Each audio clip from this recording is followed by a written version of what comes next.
Welcome back from coffee, and welcome to a session where we take a hard look at the future of PSBs as the streamers line even more tanks up on their lawns, to coin a bad metaphor. But first, we're going to go back in time to remind you of the eternal battle, Run VT from 1985.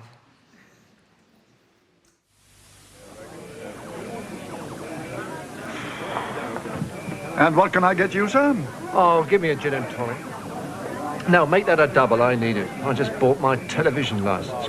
Ah. God, 58 quid. I ask you, 58 quid for the privilege of sitting in your own home, watching your own television set. It's diabolical. I mean, what's the BBC ever given us for 58 quid? God. They make excellent dramas, huh? What? They make excellent dramas, huh? Oh, yeah. Yeah. What? And pretty good natural history films. Yeah, but apart from excellent drama and the wonderful natural history programmes, what have the BBC ever given us? Well, there's some jolly good cricket coverage. And golf. Athletics. And Wimbledon. And racing. Oh, sport. And snooker. How could you miss it? And there's superb news coverage from very early in the morning. News. And there's politics. Elections. Current affairs. Yeah, true, point taken. Documentaries. Yeah, all right, documentaries granted. Consumer programs. And series. Fine, all right, but look, the point is... Films. Yeah, but... And radio, too. And 1. And 3. And 4. Yeah, all right, I forgot about radio. But... There's children's telly too. And science. All right, fair enough, yeah. And comedy. Yes, comedy. Yeah, that's always laughing. And there's alternative comedy. Yeah, all right, fair enough, yeah. All right, there's comedy and alternative comedy, but... And they did live bait for us. Oh, they did that, didn't they? Okay, point taken, fair enough. But, be fair, apart from excellent drama, the natural history programmes, the sports coverage, news, current affairs, documentaries, the consumer programmes, series, films, Radio 1, Radio 2, Radio 3, Radio 4, children's television, science, comedy, alternative comedy and music, what have the BBC ever given us? Well, there's chat shows. Oh, shut up, Wogan.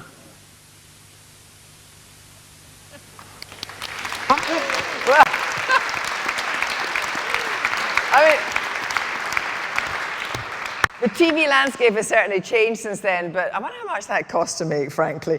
Anyway, delighted to be joined this morning for a conversation that's going to be hopefully encompassing everybody, by Mark Thompson, the battle-hardened former Director General of the BBC. Last year, he stepped down after spending 8 years transforming the New York Times from a venerable but threatened newspaper into a beacon of the digital age. He's now in the slightly gentler waters of Ancestry.com, involved in many other things, but he will be the voice of God from Berlin this morning. Alex Mahon is one of the most strategic leaders in the industry. As CEO of Channel 4, she's back this morning on a panel for the second time, contending with a new, some might say, even more determined culture secretary to change the status of this PSB. Maria Kyriacou has such a mega job, thinking about it actually makes my head hurt. She's president of ViacomCBS Networks UK and Australia, with additional responsibility for Ireland and New Zealand, and so Channel 5 is very much her baby. And Fraser Nelson has transformed the fortunes of the Spectator magazine since he took over in 2009, doubling sales. A critical friend of the PSBs, he has dipped his toe in the broadcasting waters, presenting 2 Channel 4 documentaries on inequality. So during this conversation, as I say, we're going to hear very much from the floor, I hope, but we will begin, though, with Mark Thompson's critique of where the problem lies for the PSBs at the moment. I mean, in these 8 years, Mark, as CEO and chair of the New York Times, you've watched from afar what's been going on these shores. So give us the unvarnished truth about what you see as the state of play for the PSBs. Well, firstly, just to say that I think for the PSBs, in some ways, much of that John Cleese ad still feels very true today. The sheer wealth of creativity and content they're producing, I think continues to be a unique thing in the world and worth defending. But there's no question. I mean, two problems basically. One of which is the arrival of very serious global competition, and combined with, with the arguable exception of the iPlayer, not yet enough leaning into, as it were, purely digital means of connecting the public with media. And secondly, honestly, public policy, which really goes back to the same time as that ad. In the middle 1980s, Alan Peacock's notion that actually competition and the market and digital choice was going to mean that you wouldn't need PSBs anymore, that still lurks in the background of many, many heads inside DCMS and the Treasury. But actually, if you look hard at what's going on, particularly in European countries, I'm in Germany at the moment, it's true in Germany, it's true in the UK as well. Actually, we face not just not the end of market failure, but real questions about how journalism is going to be maintained, particularly at a local level, and real questions about entertainment and comedy, not about the production sector, which is doing very well with Netflix active here, active in the UK, active in France, and so on, as is Amazon. So not necessarily with the production sector, but the idea of Scottish commissioned shows for Scottish people, UK commissioned shows for UK audiences, by UK talent for UK audiences, that also is under threat. And the real problem with the public debate is everyone sort of knows that. John Whittingdale's speech to this convention last night. John Whittingdale, gone. I know, the distinguished former colleague. John's speech recognized, he talked about, in quotes, extending the remit of the public broadcasters to ensure Britishness, to ensure what the public wants is still there. But at the same time, countenancing the privatization of Channel 4, strong rumors about an inflation minus license fee settlement. It's like you want the ends of public broadcasting, but aren't willing to wish the means. I want to go, as it were, in a minute to come on and talk about, the possibility of change, and the word kangaroo has been bouncing around, literally. But let me just talk about this complicated relationship that the government has with the PSBs. As you said, obviously the battle just now is with Channel 4. But with the BBC, the thing about the BBC is the government sees great value in the kind of soft power of the BBC and its brand around the world. Also in the pandemic, particularly with education programs, it's been invaluable. But this question, does it face an existential threat if it is a less than inflation-busting settlement? And actually, do you feel the danger that actually, if the government doesn't come full forward and support it, it will wither on the vine? Well, as I've said, I think that market failure at home in the UK is growing, not declining. And on the face of it, I think the BBC is a public service which should be invested in. And, there's no question that the National Health Service, this government recognises that part of a kind of post-Brexit, post-COVID world is making sure the UK's got world-class healthcare, and everyone in the UK's got access to world-class healthcare. I'd want to make the case to government that in the same way, really accurate, impartial information of every kind, as well as educational and great British entertainment, British stories for British audiences, that's also both a real need at home and potentially a world-beating growth industry for the UK, and it projects the UK around the world. So I will be making the case, yes, you should extend the remit and secure the remit of the public broadcasters, but think intelligently about how to support it financially as well. Extend the remit of the public service broadcasters. Let me just put this, extend the remit of the public service broadcasters, Alex. I wonder let me just bring in Alex here. Is there an agreement, do you think, about what a public service broadcaster should be, Alex? Oh, well, we could spend the whole conference on that, couldn't we? It's like a hard question to answer, but just like when any of us go into what remit means, it becomes a longer and longer and more intangible answer. But we know when we see it, don't we? So the point about British content for British audience, the quality work the BBC does, the kind of things that we do, the kind of things that others do, we know that. And we know that the quality of content we see on Netflix is outstanding, but it's not British content from a British perspective. And that doesn't have to mean it's parochial, it can be global, but it does have to be made from here by people from here who have that point of view and perspective on the world. So that's always hard to define, but I think if we lost it, we'd be in a very, very dangerous position as a nation. So the question there is, what can we do more? How can we expand that? How can we grow more? How can we make that industry stronger? I think that's what Mark's kind of talking about there. Fraser. I must have, when you look at the Netflix drama, Netflix has come up with some pretty good British drama. I mean, the first thing on the John Cleese advert there is, what does the BBC do? Drama. We now have in Netflix and Amazon people who are producing incredible drama with budgets that the BBC simply cannot compete with. I mean, that's just stating the obvious. So I think the whole media, I mean, looking back in that advert, I'm surprised this is back early as 85, I remember it so well, but it's almost like a different planet. I mean, the nature of public sector broadcasting, I would say now, is ensuring diversity. And there are so many things now that the market can do well, in fact, a lot better than the BBC. And the idea of the public sector ought to be expanding its definition can take you into the anti-competitive areas. So the BBC have to do podcasts, for example. Yeah. I mean, my tiny magazine, we managed to get our podcast going in this wonderful hiatus where the BBC wasn't really doing them. So that allowed space for people to come up and to create and to get the ground going, because we haven't got the budgets to do anything like what the BBC does. So the idea of expanding the public sector remit, I think for the sake of it... then the BBC comes in with massive podcasting selection and drowns you out. Okay, completely, with budgets that we never afford to.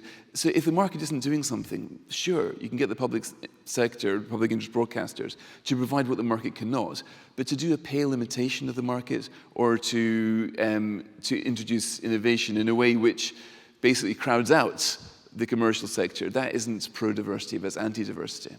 We'll come back to drama in a moment, but Maria, do you think there is an agreement of what a public service broadcast should be and should look like? Obviously, you are the model for the commercially funded PSB. Well, I'm going to first of all answer it as a commercial PSB. I mean, I think the focus for us in terms of remit is our commitment to audiences. So any discussion around what is our remit should really focus on, how much are we investing in original production, how much of that original production is outside of London, how we are encouraged and pushed to be more diverse and committed to representing a diverse picture of modern Britain. And if I can just talk a little bit about the market as well, because I'm just going to mirror some of what Fraser says. I think if you look at it as a whole, right, for us as a commercial PSB, we welcome and encourage plurality in the media industry. It's important that we recognize that audiences want choice, and we should have a regulatory framework, a discussion around remit that encourages that choice, doesn't squash that choice. And have you comforting words for Alex about your ownership? Encouraging words for Alex around reassuring words. Yeah. See, no surprises that I'm doing the chair squirm around the question of Channel 4 privatisation, which I will give you my stock answer, which is that is a matter of government. But let's talk about Channel 5 and let's talk about Viacom. I think maybe that's instructive. I think so. I think all I can talk about is what is different about us as a PSB versus the other PSBs. And what is different, and you've heard a few comments over the last day and a bit around, what if American ownership, what if foreign ownership. We're the real world example. We are owned by ViacomCBS, an American global media organization, increasingly a global streamer, or that is the direction of travel for the future. And what I can tell you is since the acquisition of Channel 5 by ViacomCBS in 2014 now, we have increased our investment in original production up 40% in prime time. We're now over 80% of our primetime hours are original content. We have exceeded any aspect and all aspects of our PSB remit, including, out of London. So we have quite a light quota. 10% of our spend should be out of London. It should be more, shouldn't it? We're already at 37% and climbing. And actually, given the success we've had with out of London audiences, especially in our PSB remit content, news and current affairs, we see that as a route for our future. That is definitely a path that we want to continue to plough. Does that give you any heart? Look, I think the honest answer is Channel 4 as a business is doing really well, right? It's financially stable. we've got loads of money, we're doing really well digitally, we've got a great brand, we've succeeded with young people, we want to do more for Britain, we've laid out plans for how we could do that. What is then decided by government is not up to me, right? But it's an attractive business, that is for sure. So earlier, Deborah Turness asked Tim Davie if he'd heard from Nadine Dorris, and he hadn't. Have you? No, but give her a chance. I mean, I don't think it'll be very long somehow. This is a conference that's going to need an in memoriam session at the end. I mean, it's like anything could happen while we're on stage here. Mark, I want to come back to you again. We're going to leave talking about the streamers for a little bit, and I do want to raise the lights so actually we can get some content from the audience. On the question of the PSBs having mass market appeal over the genres, and this will also encompass drama a bit, or focus on what the market won't provide. I mean, previously you've spoken about, let's say, Bake Off, and that row between Channel 4 and BBC, that kind of big competition. Not, let's leave the nature of the programme aside, but does that kind of competition between BBC and Channel 4, does that do both brands a bit of harm?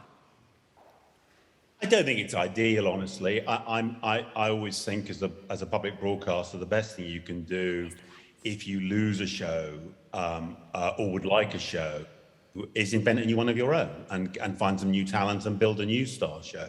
And I think that the kind of exchanging of established hits is an example. I'm not saying, you've got to make your way in the world. Channel 4's certainly got to make money from eyeballs and advertising to pay for the show. So you need to be pragmatic sometimes. But generally, I think we want to see as much innovation as possible and more focus on new talent, new shows. That's one of the ways in which I think the BBC and Channel 4 can distinguish themselves from everything else. Let's be Claire Sumner, who is head director of policy at the BBC, is in the front row. Can we just put a few lights up just slightly? Thanks very much. Claire, I mean, you weren't there then, but what did you think about that kind of competition between two PSBs? It was kind of macho, wasn't it? Well, I think in the end, actually, collaboration has been another buzzword of this conference. I mean, Dana yesterday spoke that heavily wasn't about collaboration. But I think in the end, we've got a really strong global brand in the BBC. And actually, we should focus, and I think Alex is right to say about the assets of these organisations. They are very strong with our British audience, and I disagree with Fraser on drama. I think it's critical. We're not a pale imitation. We had 6.1 billion streams to iPlayer last year. We should focus on this bigger picture, and I don't think we should focus on kind of historic things over programmes. Great British Bake Off is a brilliant programme that actually audiences love. They loved it on the BBC, and they love it on Channel 4. Fraser. I don't know what the average cost per episode of BBC drama is, how that compares to Netflix, but I imagine it would be a pale imitation.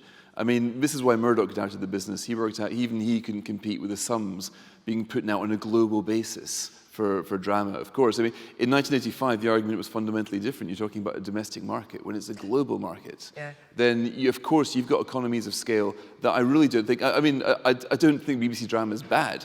I just don't think anybody who relies on the taxpayer for funding is going to be able to come near these global giants now who are accessing this new stream of revenue from subscriptions, which the BBC is not. The BBC is still basically going after, I think, 3,000 people a day are prosecuted for not paying the BBC money if they don't want to. Claire. That is not a good model.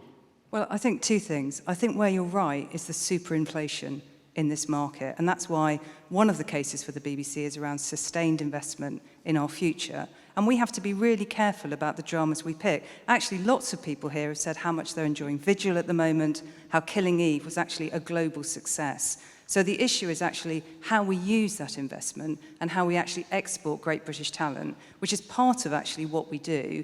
In terms of the licence fee, just remind you, over 25 million households pay their licence fee. We have lower rates of evasion than pretty much any other European country. We're actually very strongly supported in the UK. Actually, this morning, Tim Davie emphasised value for every household. There's a question from behind. If we can just throw the microphone behind you a minute. I'm just interested in this whole idea. Oh, of course, it's got to be cleaned. Oh, we've got another one. Great.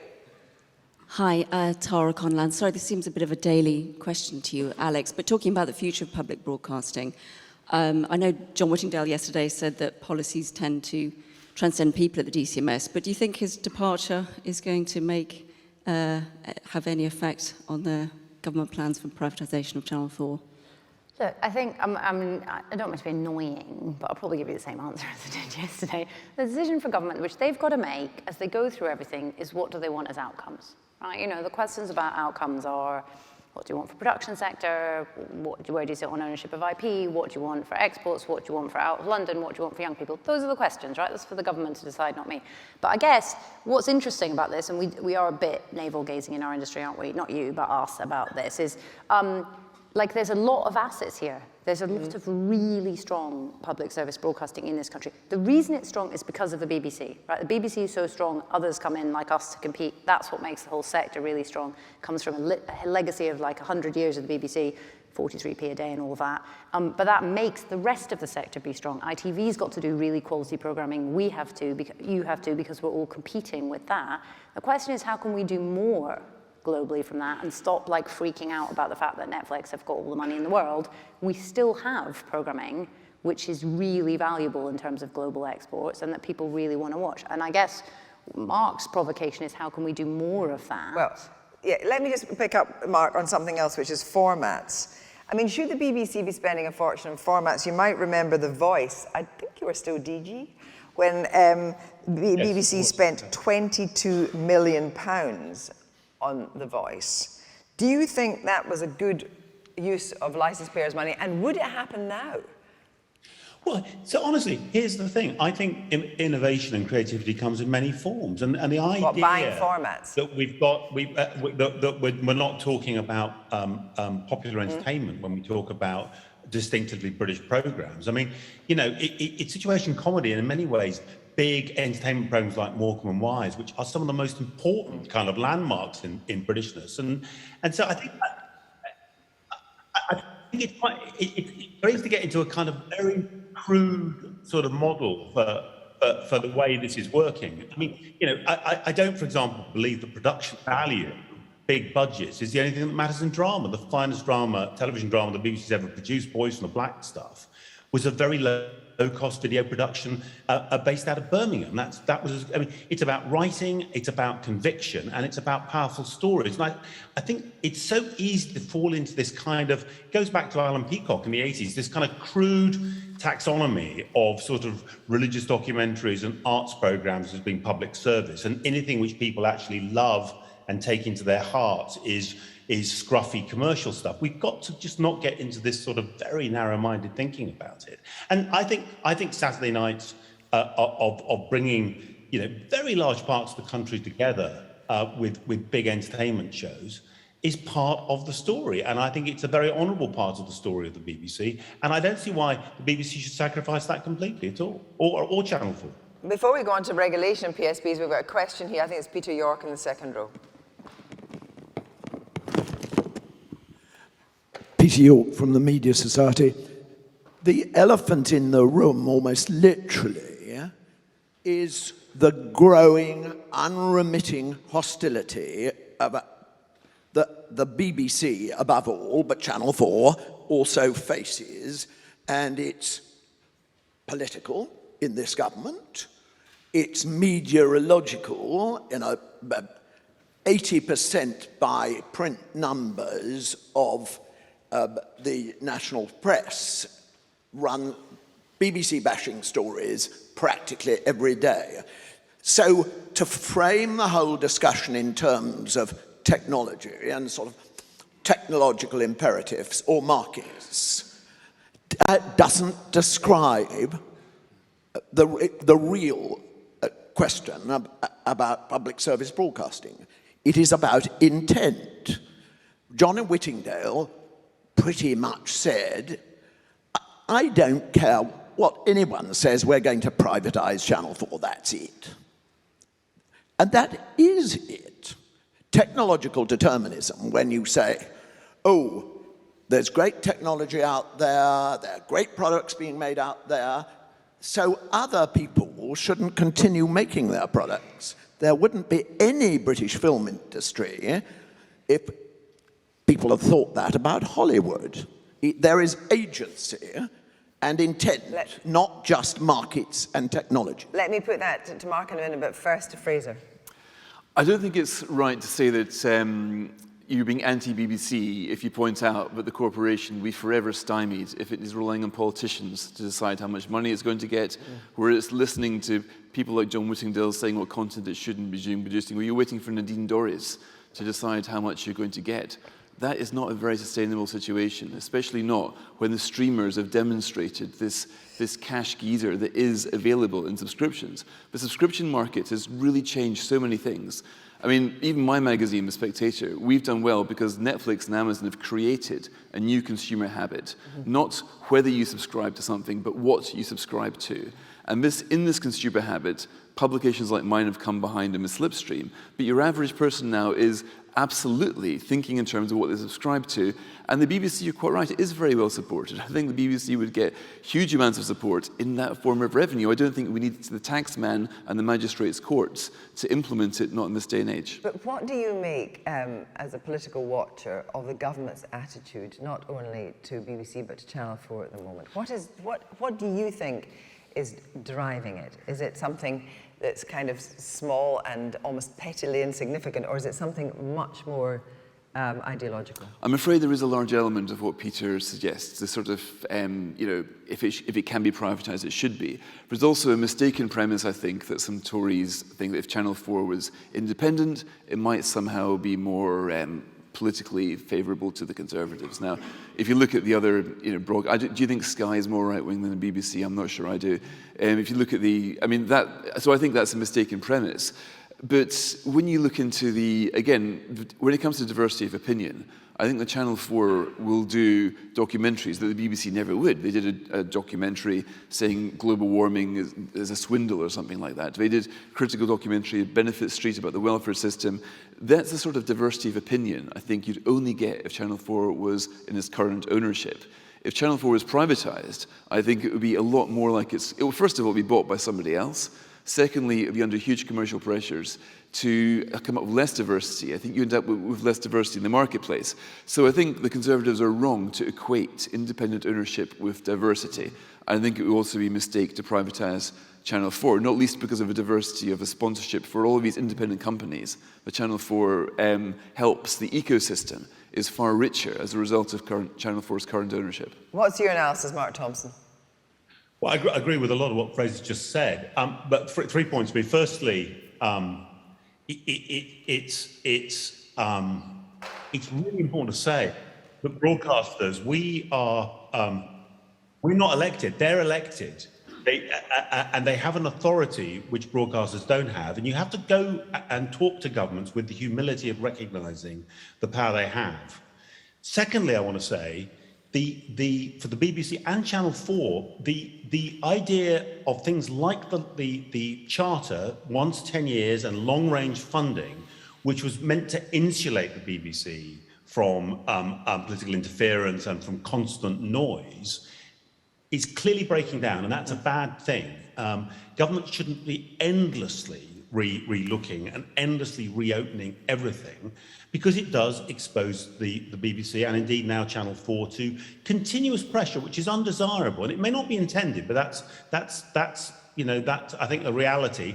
And the noise, I think, is unhelpful, and in some ways, I think actually dangerous to the political independence of the broadcasters.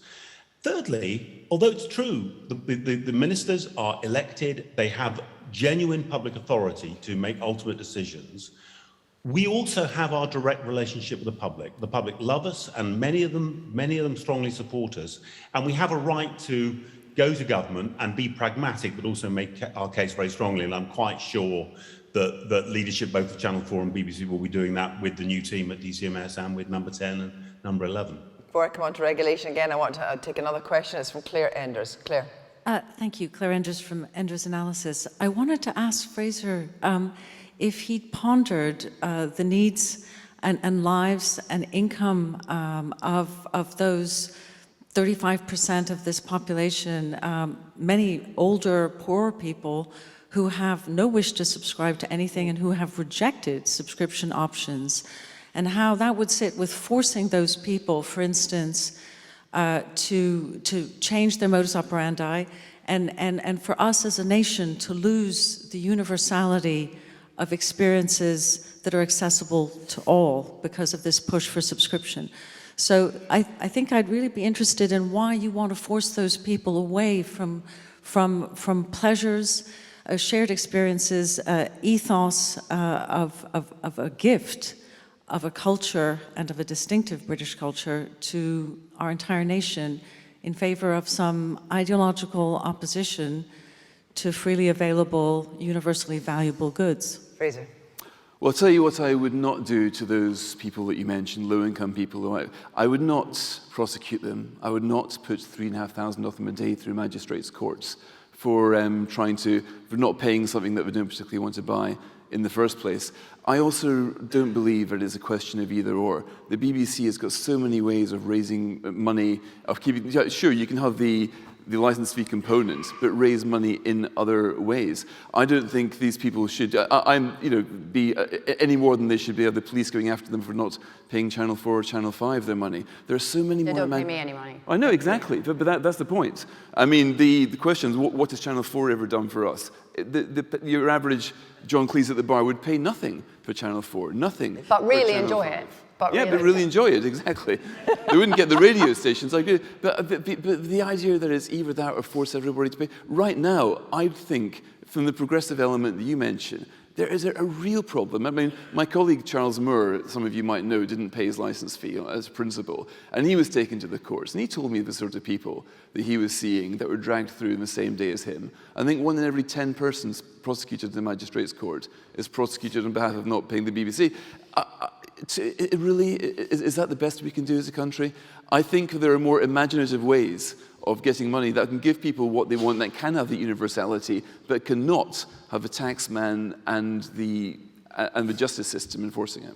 We're going to come to streamers by way of regulation, because Mark, I mean, there's been quite a lot of talk of the Kangaroo project which failed, but part of the reason that failed was because of regulation. Was that? Do you think that's the only shot? I mean, obviously BritBox exists. Tim Davies seemed to suggest that there was something in the water that's coming, or they're trying to work on. But was Kangaroo? Tell me, looking back on that, I mean, what were all the different problems?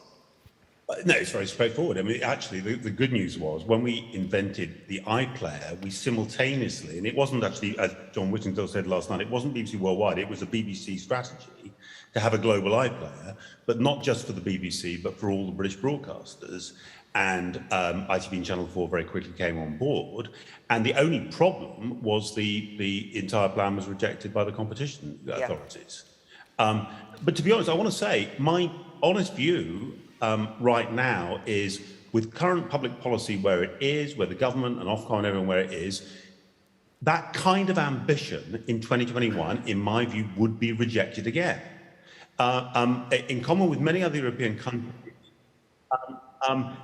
the British authorities think small and think local when they think about broadcasting, whereas the big American players, I was talking to Reed of Netflix last night here in Berlin, they think global, they think big, and they have a regulatory environment which means they can bring global visions to life. And I think the sad thing about Kangaroo, and I do hope there's something big in the works again, is Kangaroo was genuinely a global vision for British talent and British programmes, by the way, from everyone to the world, which was stopped because of a kind of local consideration. But when you see, for example, Line of Duty, Peaky Blinders on Netflix, does your heart sink? Because actually essentially what the streamers are doing are sucking the lifeblood out of some of the creativity delivered by the BBC.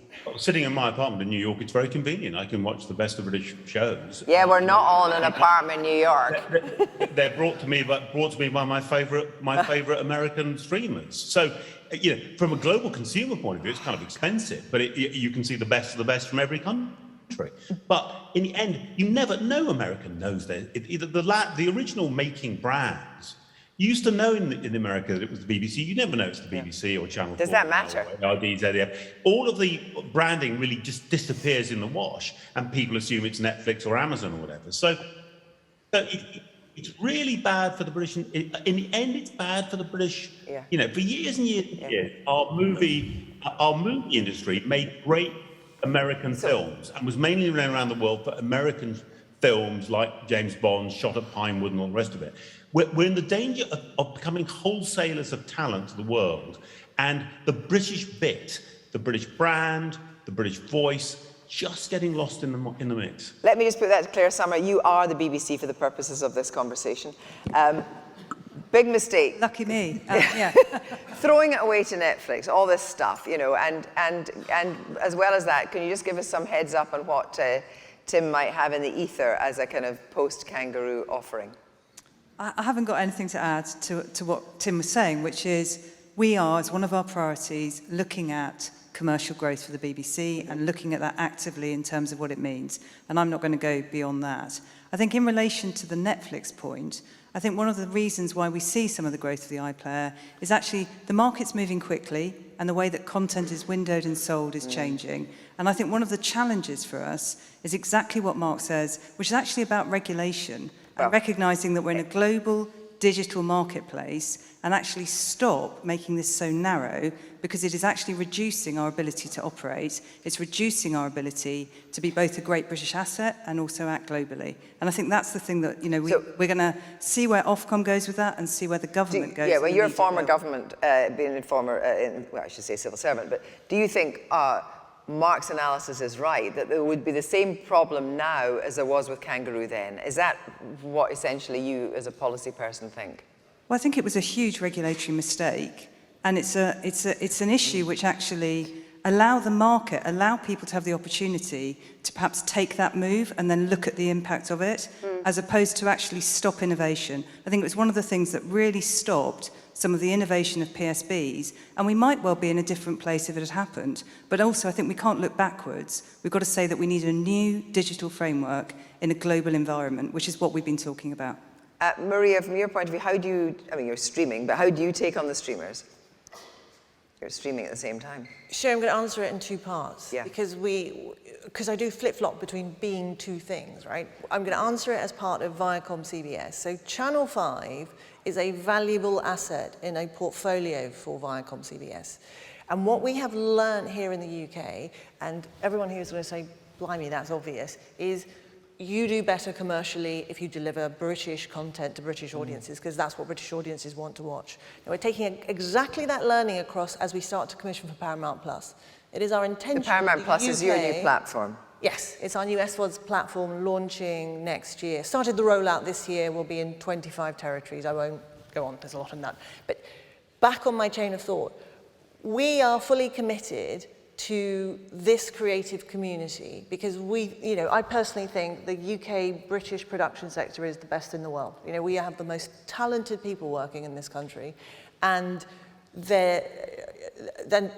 what we have to look at is what that growth in that production sector has been over the last few years, right? Even without a Kangaroo taking on the rest of the world, there has been a very strong growth trajectory in the work that is, our production sector is currently undertaking, and it will continue. So British stories are traveling the world. Yeah. They are connecting with people all over the world. That's part one.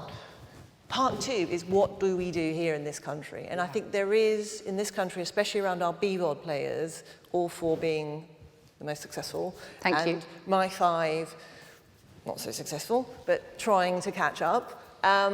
Is how do we partner around that, and how do we make it easier for people to consume in the way they want, both VOD and linear, and not to segment these. I think there's been a tremendous amount of innovation in this country from the PSBs themselves in order to allow for that audience choice. So how do you partner up, Alex? I'm trying to work out if a format following Spectator readers through the magistrates' court would be good or not. These are desperate times. Now, Tim already knows, because we're in discussions with him, that we are grubby and available for partnering, and I do think there is value, that's Channel 4. There is value in us doing things together, but watch this space. And we came in on BritBox, and we've done other things like that. I think there is real value. And just for the record, you don't think what Richard Sharp, it's a little local difficulty you're facing at Channel 4? I think, I can't speak for Richard, but I think, as Tim said this morning, what he was saying was we should think as an industry about the bigger things that we could do together to have strength in numbers. I had a long discussion with Richard last night. I bet you did. After a couple of glasses of slightly dodgy red wine, sorry RTS, and I think that's what he was saying, but it's hazy in my memory now. That but bad wine. His point was about what can we do together as an industry. Now, let's pick up on the point Claire Enders made, is there is a fundamental principle of public service broadcasting in this country, which is free at the point of use and available to all, and that is incredibly important. When you get to what's on a streamer or what's on a social platform, the reality is it is a different stream to everyone and different advertising to everyone. And the way the algorithm works, that's an algorithm, right? It's a series of commands that make decisions based on instructions. It is different things served to you, to me, and the fundamental thing we have going for us in this country with public service broadcasting is everyone sees the same and it's free. So how does that fit into your international ambition? Well, the questions are all about what IP do we need, what rights do we need, what partners do we need to go global? Just a quick couple of questions from the audience. We've got one up here and then we've got Kent and Alan down here. So we have your question, please. Where are you up top? There we are. So we've talked a lot about budgeting and budgets and creatives in Britain. And I was wondering, Fraser, you said that you couldn't ever probably compete with BBC's budget in production, but there are hundreds, maybe even thousands of young creatives who are independent, who release podcasts onto Spotify for free. They release content onto TikTok, onto YouTube, and they get millions of views, millions of listens on very, very little budget. So how do you think the industry can learn from these young creatives and maybe even expand in that way with the little budget and taking their experience in broadcasting and developing that way into the future? Fraser. It's a very interesting point. I mean, the explosion of podcasts has been fascinating, and we've seen things really take off, often with tiny, like 3 or 4 person teams. It was a great kind of democratizing technology there. Anybody can upload a podcast to iTunes. Also, I think YouTube has got a similar democratizing potential there. I mean, the Spectator, we've now what we grandly call Spectator TV, is just an hour every week, but we've got 140,000 subscribers. We were only able to do that because of YouTube's technology and how it's an incredible way. It's got a platform that can go to anybody. You can pause it at one device, pick it up on another. And I think that does promote diversity, certainly, completely lowers the barrier to entry. My point was that the BBC ought not automatically to think it has to compete with anything that moves in the outside sector. I think the BBC could quite happily have let the podcasters get on with it. And there are areas where you do have to wonder, for example, the BBC's... the BBC is now the #1 in the written word in this country, not just the broadcast word. People get their news most of all from the BBC website. Did it necessarily need to do that? And when you look at, say, programs like Kirsty's Newsnight, that is a classic example of what ought to be public sector interest, deep dive, the kind of thing that the commercial sector can provide. And I wonder, Kirsty, what your average budget per show is, what your staff members have been during the time you've been doing Newsnight. That is one of the things. I would feel a lot happier with the model if the BBC wasn't spending money chasing what young people are doing very well already and investing money on what the commercial sector was struggling to replicate. Well, let me talk to Mark Thompson about that. Do you agree with that analysis? Well, I would say in this case, bits of and bits of not. I mean, so clearly the democratizing effect of kind of putting the means of production into every smartphone is fantastic. That's good.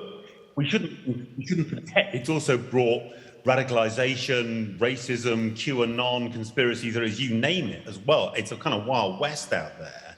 And I think both and where you've got big established players thinking about things like podcasting. I mean, I think it's an open territory. And actually, I mean, one kind of podcasting is e.g. the content from Radio 4 feels very much like on-demand speech radio and is simply, carrying on the business of the home service of the BBC by other means. So I love the richness and diversity of what's going on. I think the public broadcasters, I think for me it's okay if they play a part, but one of our most successful things when I was at the New York Times was a daily podcast, which really became an astonishing success and reached an entirely different audience for the New York Times than anyone else. I just want to say though that one thing I just think is kind of just dated now is Fraser's written word and the broadcasters should broadcast. The point is we're kind of beyond that. News is news, and we all live with a cloud of news around us. It can be the radio, it can be the app on your smartphone, it can still be a conventional TV program, it can be on demand. There are categories now, and many people expect now to absorb entertainment and news in multiple different modes. And the idea of neatly segregating the world into these people do radio, these people do TV, these people do the web and so on, it's just so over. That's not the way that we think about the world anymore. Kenton Allen. Yeah, I just wanted to just talk from the perspective of a producer, sort of the sharp end of making programs and reminding what I think the future of the PSBs are. And it's principally to do about talent, both in front of and behind the camera. We're now in a situation we have Lord of the Rings coming to the UK, £500 million worth of production. Mm-hmm. We have Sky proudly telling us they're opening 17 sound stages or 13 sound stages in Hertfordshire and endless other studios being built. We can't find a grip or a makeup artist for show shooting in Bristol. So I don't know who's going to make all these shows, but I do know that the PSBs are fundamental to training the next generation of behind-the-camera talent. And the other thing I know is Amazon and Netflix and Apple all say they want Fleabag, and they want Phoebe Waller-Bridge, and they want Killing Eve. They were all sent them, and they didn't take them because they weren't hits. So the PSB's job is to grow this new talent. And, Amazon, Netflix, and Apple are not going to spot the new Phoebe Waller-Bridge or give Jed Mercurio 6 seasons of Line of Duty to turn it into a massive hit. The PSB's job is to back young British talent, to give them the space to experiment, to make shows, and then that talent wants to be on a global platform.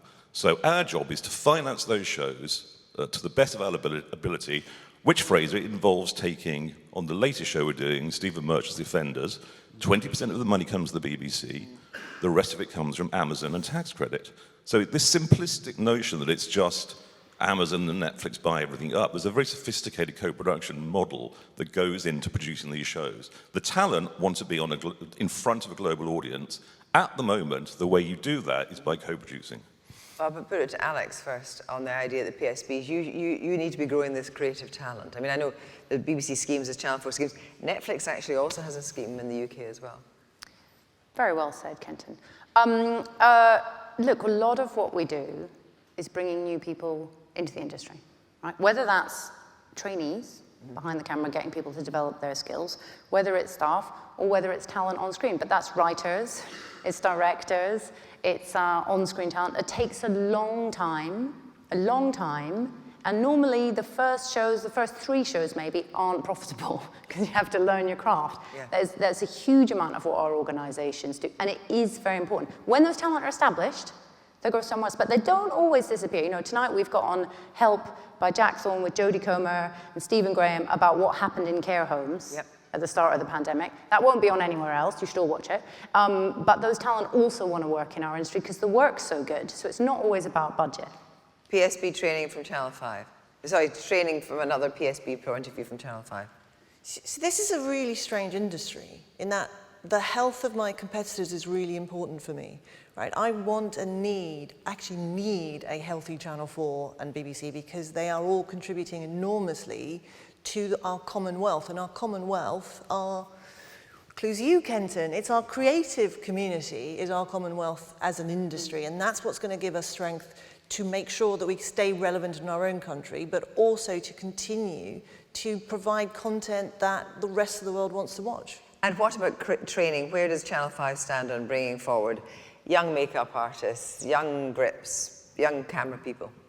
We mostly spend our money with small independents. So as the smallest PSB, it's really important to us that we are additive to the ecology. And one of the ways that we can be additive is that we have a preference for smaller regional independents. I mean, I think as a percentage, we spend more as a percentage with the companies that have less than 10 million revenue. So we're constantly trying to find, who are these new businesses? Where do these new people come that just keep feeding? And you require, as a condition to a commission, do you require these small indies to bring on people, young people within that team? Because I know that's what Netflix is doing. Should the policy we've got last year, the thing that we are institutionalizing in every single one of our commissions is diversity. We have a no diversity, no commission policy across the board. Question from the floor. Tim Marshall, RTS Thames Valley. Mark spoke earlier about national events, speaking in terms of drama and comedy. I'd also remind you of the national events that are live events in national life, and also sport. And it's particularly with regard to sport, where we've had the listed events, which is really obsolete now. It hasn't been updated. Take Channel 4, what Channel 4 has done has been brilliant with rugby, cricket, and of course last Saturday, which was a true national event. If you speak to Jeff Fulzer at Sunset and Vine, who was a cricketer, he will tell you there are major issues with participation in cricket because a lot of it's gone behind a paywall. So it does make me wonder that looking forward as to whether part of the public service remit should be giving free-to-air access of major national sports events and looking at that again. Well, Mark Thompson, what's the reality of that when they're looking for money?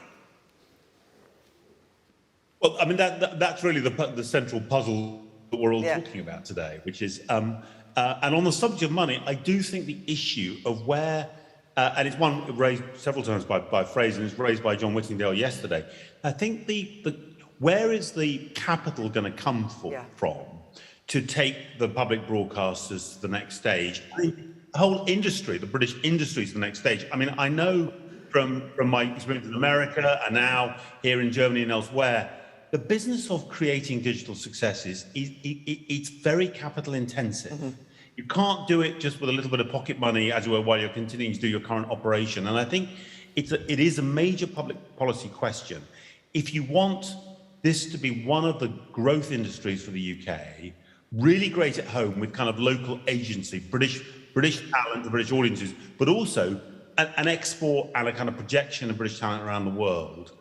I think the question raised by Whittingdale yesterday and raised repeatedly by the government is a fair question. I don't love their answer, but which is, where is the capital going to come from to transform the industry? Because without that, the risk is they do end up landlocked as broadcasters, essentially, and landlocked in the UK. So that's one of the big hanging questions, I think. Yeah, do you think in 10 years' time, where will the PSBs be? Will they be? Exactly, that's the terrifying question. The answer cannot come from the government. There cannot be 10 years more Nadine Dorris is working at how much the BBC is or isn't going to get. There are so many other new finance streams out there now. And I love the BBC. I think it's one of the best things about this country, absolutely no question. And it's from that perspective that I worry about the funding model. 10 years' time, Alex. Look, I think it's got to come from partners working with us. Yeah. At the moment in our structure, that money's made by indies because they have the rights to exploit that. So the only way for us is about how we work with partners to do it. Finally, Maria. 10 years' time for us, I think, is continuing to plough the content strategy we've got, continuing to invest in the UK, but having multiple points of contact with UK audiences, which includes an SVOD platform, an AVOD platform, multiple forms and multiple choices. And finally, Mark, to you, 10 years' time for the PSBs.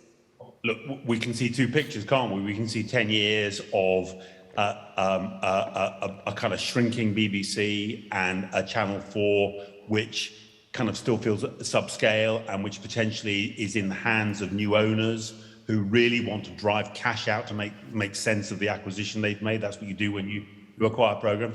So I think potentially, a small island with some pretty small bore broadcasters on the island. Honestly, I believe with the talent base we've got and the heritage we've got and the proven track record of innovation, there's a very different, much more positive picture we can draw as well. I think this moment, as we emerge out of this awful virus and think about the future, this is the moment.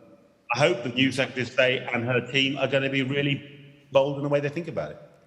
Thank you very much indeed to our panel here in Cambridge, also to Mark in Berlin, to all of you. Thank you very much indeed, and we look forward to the next session. Thank you, guys.